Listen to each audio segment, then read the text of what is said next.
Hello, my YouTube friends. It's Marnay, and I am here at Sheets So Creative today with my friend Erin.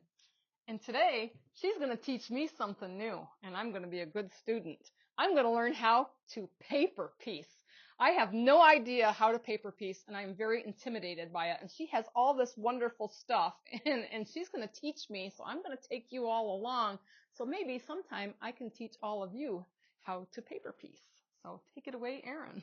All right. So here in the shop, we have a lot of different products, and every company makes something different. Um, and these are from It's So Emma. They are paper piece, foundation piece blocks, and they come in many different sizes. So if you want to go ahead and pick out one of those that you want to make today. I don't know. There's all kinds of things here. I see There's triangles on a roll. triangles. Yep, those are great if you have a jelly roll. Let's try one of these little ones. I don't know. Okay. Something All right. small to start. All right. I'm like, I don't even know. I have no clue. All right, so this is a square and a square. And when you first open these up, it gives you ideas of how you can turn these squares. Cool. So you can make quilt blocks So you out of can these. make multiple blocks, and then All you can make right. them into bigger blocks. Some of the other options are there are books. Now, I've seen these books at Joann's, and I wanted to buy one, but I have no idea where I would even be going with this. And these look like so much fun because I like to make pictures and things like that. So yes, and with these books, they have the pictures in the back, and you can photocopy those. There's actually paper that fits in your printer, and you can photocopy these blocks, and you can blow them up, so and will make they them be bigger this if you size, want. or you can blow them up? You can blow them up, or you can Okay. leave them the size they are. Oh. And if you want to just trace them, there's blank foundation paper. So the possibilities are endless. Wow, it looks like so much fun. And this It is like the is. hot thing that everybody does, and I'm like, I don't know. I feel like I'm a little falling behind. No, and it's Back of the class. it's a great way to use up your scraps, and I know you're a scrappy girl. Oh yeah, we all want to use up our scraps. All right, so I am going to go ahead and pull one of these pages out. I'm going to lay my fabric, just some scraps out of my stash, pretty side down. Pretty side I down. am going to have my paper so that the numbers are facing me, and you can see through this paper, so I'm going to try to kind of fussy cut it there, or so that that flower's in the so middle. that flower's in the middle. Okay. And then I'm gonna take on my number 2, and I'm just going to crease that right on my number 2 line. Okay. And I have an add a quarter ruler here. I'm just gonna take that. Oh, because you need the extra 1/4 inch from that line. Yep. Okay, I get it. Yep. And so I'm just going to go ahead and trim my piece here.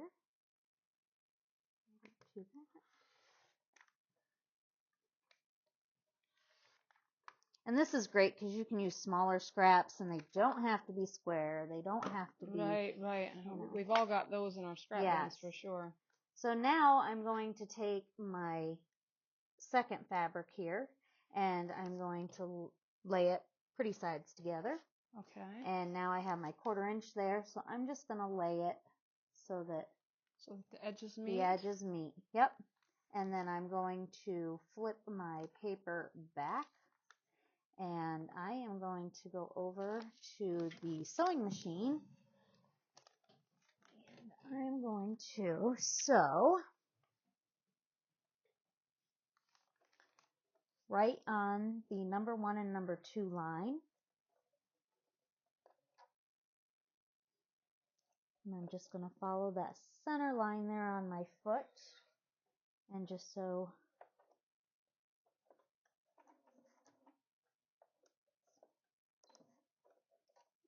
I'm going to start right there at that edge. There we go. And I'm going to just stitch right through the paper. And this is where the scissors come in handy on the machine. All right, so I have I have centered my number 1 fabric Mm-hmm. so that my flower will be in the center there. Okay. And I picked my number 2 fabric. So now, with these still like this, I'm going to open them up. And there's your 1 and 2. And I'm just going to take my ruler and I'm going to trim right along the outside edge here. I can see where smaller pieces would be more effective. They are. And you than can bigger, make these bigger so fabrics. scrappy. Yes. Yes. So I'm just going to go ahead and use this same piece of blue.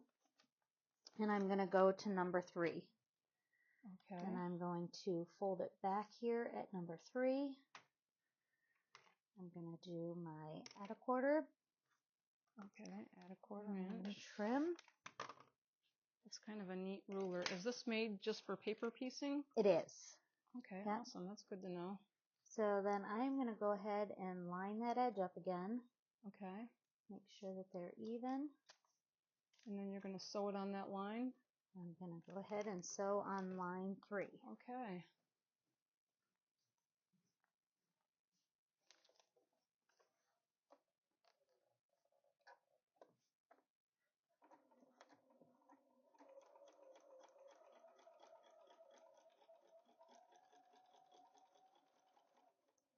If I was more prepared, I would have heated my iron up. It definitely makes it, your project. Well, I think we out can much probably get better. away with finger pressing Yes. for Yep. starters. So now I'm just going to finger press. And I'm going to come back here and I'm going to trim. And if you notice, out around this block, it has the built-in 1/4 inch. Okay. So you just put that right up to the edge of the paper. Right then. up to the edge of the paper. And just trim. And this is where a rotating mat comes in handy. Okay, for all you two-handers out there. For two-handers. Rotating mat. Not very beneficial to this chickie. All right. So now we have done 1, 2, 3, and we're going to go to 4. I'm just going to fold this back here. Okay. I'm going to do my add a quarter. Add a 1/4 inch to that and trim. And Okay. trim. I'm learning something here. This is very interesting. All right. I'm going to take my fabric and find an edge there. I'm going to get my edges to match up. And you can pin this if you want to. I was going to ask that question. If yeah. You know, Yep. to hold that in place, you can pin. You know, yes. I'm not much of a pinner, but some things do need to be pinned, you know, to yes. keep control and not losing your place. All right, I'm going to come over here and I'm going to sew right on that number 4 line.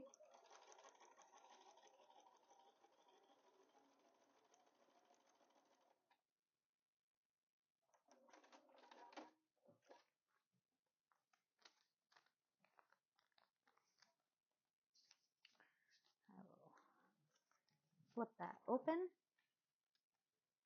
And again, I'll get out my rotating mat here just to show how easy this is.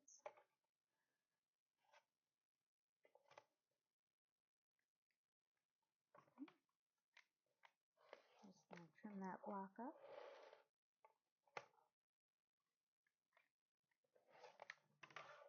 All right, and I'm going to go over to the number 5 side. I'm going to fold that back. Okay, and trim. Use my add a quarter. Trim.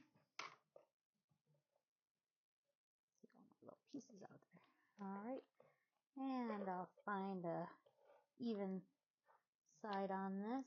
Line it up. And I will flip the 5 back. And sew on that line. And sew on the 5 line. Huh?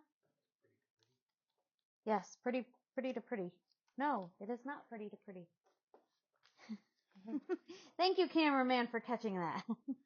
All right, so I will put the pretties to pretties. All right, and line those up. Guess I should have been paying more attention. I'm just so entranced by what you're doing here and trying to soak it all in.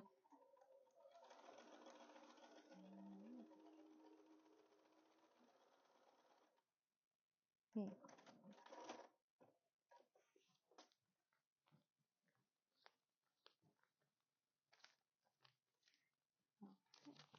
So now I'm going to flip it open again.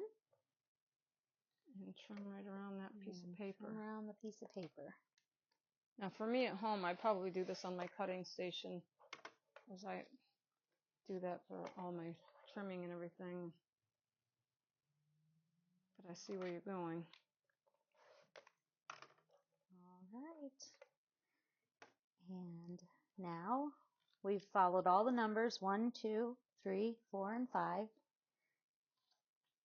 And you have a square and a square block. It would be much better if I would have pressed in between each. Iron, but yes, yeah. my mother always said press, press, press. Yes, it definitely. makes it the best. So you want it to lie nice and flat. yes. But that's beautiful. That's so really there cool. you have your square doable. and a square block. And all you have to do, the machine has perforated your paper. So you can so just tear it off. You can just, oops, I didn't do that very well.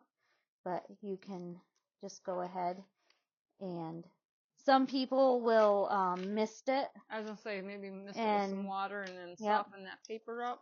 Yep. Well, this is very doable. Yes.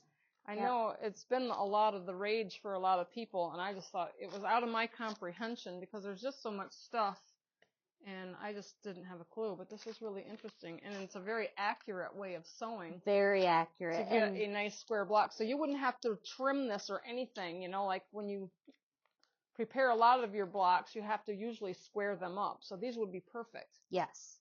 So that's cool. And it gives you nice sharp points, and you know, the paper piecing is key for making your cute little, you know, animals and school buses and your more detailed things that you wouldn't want to piece. I love stuff like this where you can make shapes, but I'm like, I look at it and I'm like, oh, I don't know how to do that, you know, and I'm just, like I said, very intimidating to me. So I went ahead and picked the paper out, and then you would just go ahead and add this into your quilt. And then sew them up. Yep, and sew them together just like any other quilt. How pretty that you could fussy cut that, and you know. Yeah. And I'm sure this will be really easy to do. Yeah. So can you explain a little bit about these books, like the scrap blocks? Because we all have scraps that we want to use up, you know, and I just think this is a really fun thing that maybe you could do for kids' quilts or, you know. Absolutely. Adults that have, you know, they're kind of like kid at heart.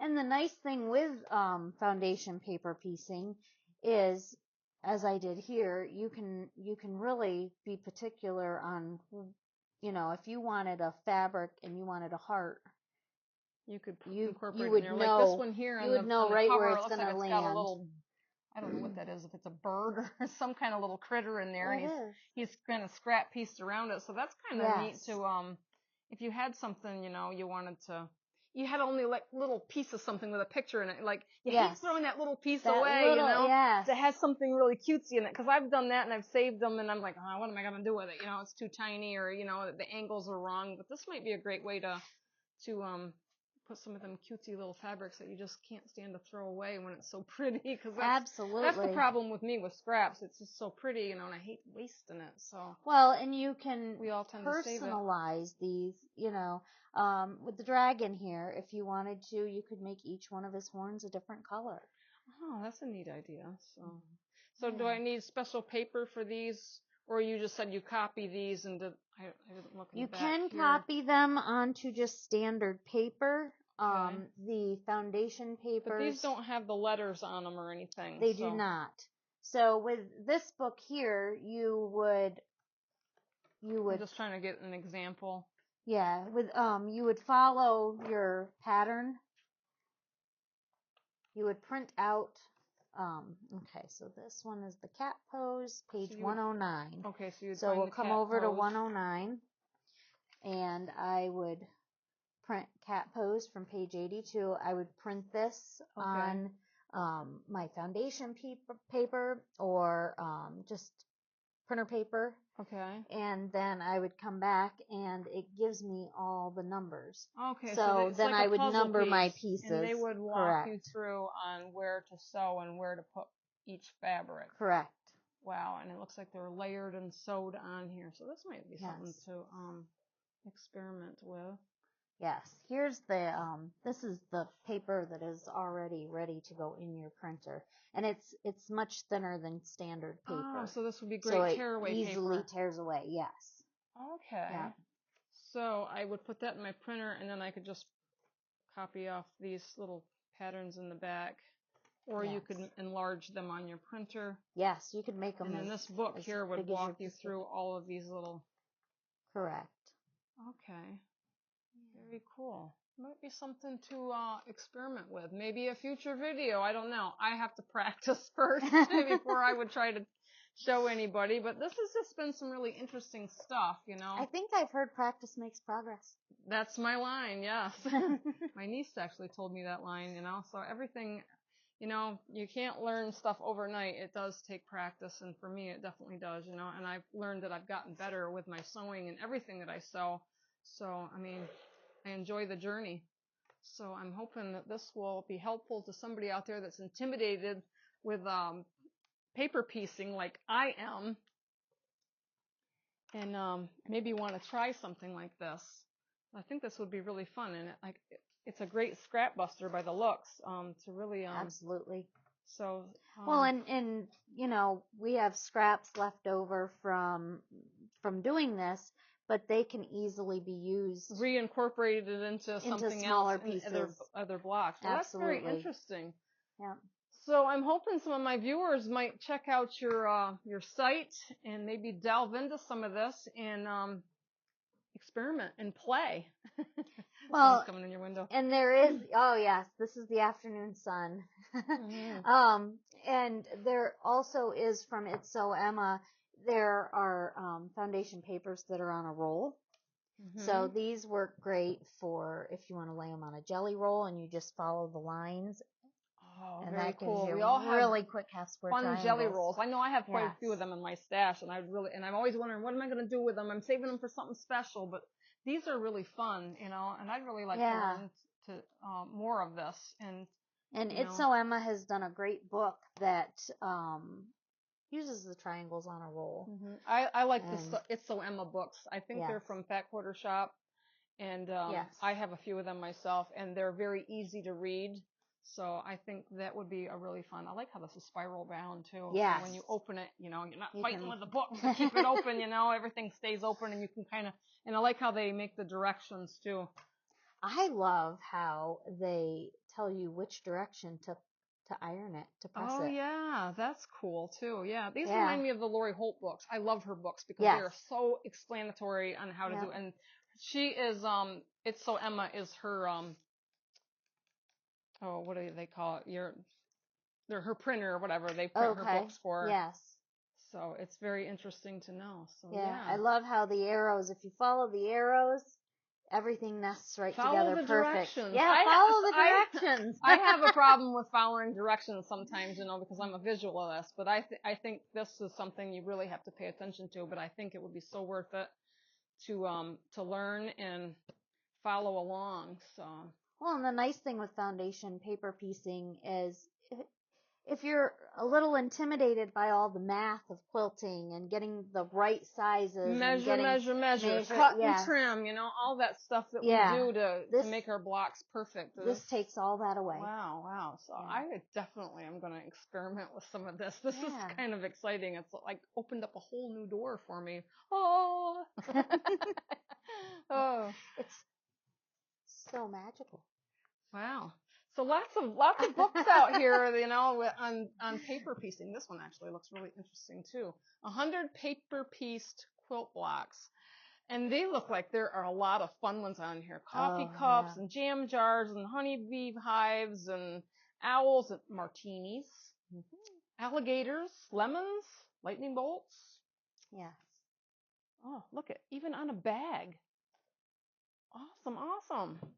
All right. This has been very interesting and very informative. Well, Thank you, hopefully Erin. it was helpful to you. And, Well, stay tuned. Maybe we'll have a paper-pieced block that maybe we can do in the future when I get practicing and learning. I'm going to be a good student.